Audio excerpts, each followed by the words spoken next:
Next up, we'll be digging into the evolution of stablecoins in DeFi. I feel like everything has been about stablecoins right now, right? So let's hear a little bit more about it. Let's welcome to the stage Mr. David Zhang. Stage is all yours. You know, it's very funny. I used to give talks about stablecoins, and people just wouldn't care. But ever since the start of this year, now when I talk about stablecoins, people actually listen. So personally, I love this narrative. But first, a little bit about myself. So I've been in this space since 2017. So for those of you who have been around for that long, pretty much the only stablecoin that was viable during that time was USDT. And my first stablecoin project, which is still around today, is called Stably. And we wanted to make stablecoins more accessible for everyday people. We wanted to make it, redeemable straight into your bank account. And this was the pre-Circle days, so this was still very novel. And we eventually did realize that vision. So we were one of the first 5 stablecoins on Binance. We fought in the first wave of stablecoin wars. We pioneered what is now known as stablecoin as a service. And I'll dig into why that's relevant later. I have another stablecoin project as well called dTrinity. This one is more in the DeFi space. So at dTrinity, we make stablecoins more capital efficient to use in DeFi. And I'll connect all these things together, but all of this is to just give a little bit of context. So I've been on the Web 2 side. I've been on the Web 3 side. But before we dig too much into the detail, let's zoom out a bit and just appreciate how far we've come, right? So when I first got started in this space, stablecoins were in the single millions. And now we're all the way up to almost 300 billion today. And if we compare stablecoin TVL to the broader DeFi TVL, we can see that they're actually very correlated, right? So as this ecosystem grows, stablecoins tend to grow with it. But when the ecosystem goes back down, stablecoins tend to be a lot stickier, right? And the question, of course, is why. So we're going to talk about why crypto needs stablecoins. I'm sure you all intuitively understand this, but let's just make it explicit, right? So first of all, just so we're all on the same page, what is settlement, right? So settlement I will define as the final irrevocable transfer of value between parties that distinguishes a financial obligation. So, that's fancy speak for, we make a transaction, at what point can we stop caring about each other, right? And in the very early days of crypto, for those of you that remember, Bitcoin was how people settled transactions on chain, right? So, like, who here remembers, going on crypto exchanges and seeing all the pairs against BTC, right? So those were the very early days. And it wasn't until tokenization that we started to have an alternative, right? So very early examples of tokenization, like colored coins on Bitcoin or OmniLayer, which many people don't know, but Tether actually got their start on OmniLayer. But it wasn't until Ethereum and ERC20s that the tokenization boom really started to take off. So we started to see a much more diverse stablecoin landscape. So there you see Stably up there. We were one of the first pioneers in the fiat-backed space. But very quickly, the space grew. And as more stablecoins launched, liquidity also became very fragmented. So first of all, right, what is liquidity, right? So I define liquidity as the availability and quantity of counterparties ready to engage in settlement. So what does that mean?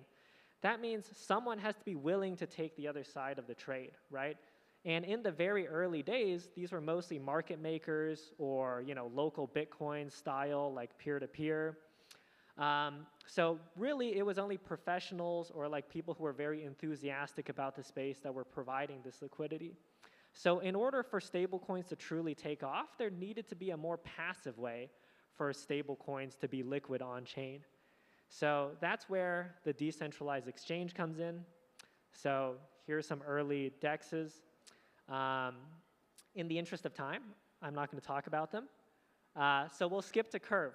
So Curve, to me, is like the granddaddy of stablecoin DeFi, right? Before Curve, there was like general DeFi. But after Curve, now all of a sudden people are thinking about DeFi that's tailor-made for a specific use case. And Curve really enabled stablecoins to become fungible on-chain, right? So in a pre-Curve world, it was very capital intensive to make markets, provide liquidity. Like we experienced this ourselves with our original stablecoin called USDS. We were market making on Binance. It was costing us millions in liquid capital, and we were losing tons of money just in user acquisition. But once protocols like Curve came out, all of a sudden, it became very capital efficient and sometimes even profitable to provide liquidity for your users. And that liquidity unlocked the next big use case in stablecoins, which is lending. So some of the early lending protocols that are still around today, they have different mechanisms and different risk profiles, but they mostly solve the same set of issues, right? You can use them for leverage, you can use them for tax advantages, you can use them to get spending money, whatever. But the way that they enable this is that they enable stablecoins to be even more useful than they were before. So what do I mean by that? When you deposit a stablecoin onto a lending protocol and then someone else borrows it and swaps it on a DEX, that stablecoin is now being used in two different places, right? And this is called rehypothecation. So now in the DeFi space, we suddenly have like M1 and M2, very similar to the traditional financial markets, right? And this opens up whole new levels of capital efficiency that were not possible before. And this really enters us into the era of composability. So Yearn or Yearn is probably the poster child of early DeFi composability. I'm sure many people remember the Yearn meme loop, right? And actually, this was early foreshadowing of something that would later, drive the stablecoin boom today, which is the realization that stablecoins are not just, a way to track fiat assets, but it's actually a way for you to productize certain value in your ecosystem as well. So what do I mean by that? So today, there is a huge variety of stablecoins if you compare it to even just 2 years ago, right? And I would say one of the big players that's responsible for driving this shift is Athena. So Athena really changed the narrative on stablecoins, and now people see stablecoins as not just a way to, hold money and maintain a peg to USD, but also as a way to generate yield in new and novel ways and distribute it to users. So a lot of yield-bearing stablecoins have come up over the past, 12 to 18 months or so. So you have, new yield-bearing strategies like Athena's basis trade. You have legacy players like Sky, Frax, stuff like that. So what we noticed is there's a lot of supply-side stablecoin projects, but there were actually no demand-side stablecoin projects. So what do I mean by that, right? Everyone on this chart is incentivizing you to hold their stablecoin and to grow the TVL of their stablecoin.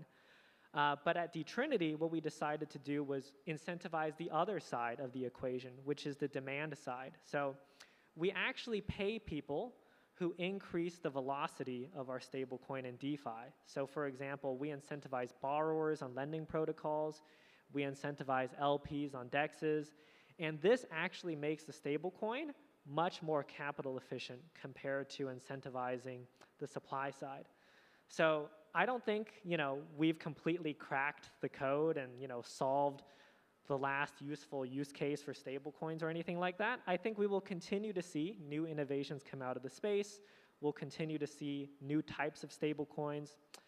So really the natural question is what comes next, right? So, the stablecoin space has come a long way in the past, 8 years or so. What does me, a guy who's been in the space for so long, think about the future? Well, I think that in the long run, stablecoins are going to die.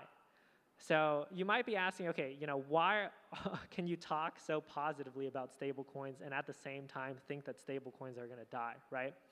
So all of this ties back to what stablecoins are pegged to, which is fiat currency, right? I will define fiat currency as a utility token representing membership in an economic system where governments mandate its use and guarantee its acceptance. So, it's not a shit coin, right? It's a coin that has utility in the government ecosystem. And I don't think governments are going to go away, but I think the role of fiat is going to decline over time. So this chart shows cash and cash equivalents versus other types of productive assets. And we see that cash is trending down over time. So despite all this, why am I bullish on stablecoins, right?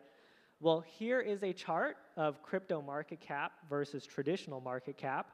And you can see that crypto is slowly starting to eat traditional finance's lunch. But actually, if you notice, the y-axis here is on a log scale, right? Really, this is what crypto versus traditional markets looks like. So crypto on the very bottom left there is barely 0.3%.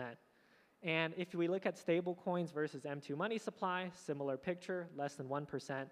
So all that's to say, even though I think the role of fiat will go down over time, we're still a long ways away from saturation. So between here and there, my bold prediction is stablecoin market cap 30 trillion. And I am out of time, so thank you for coming to my TED Talk.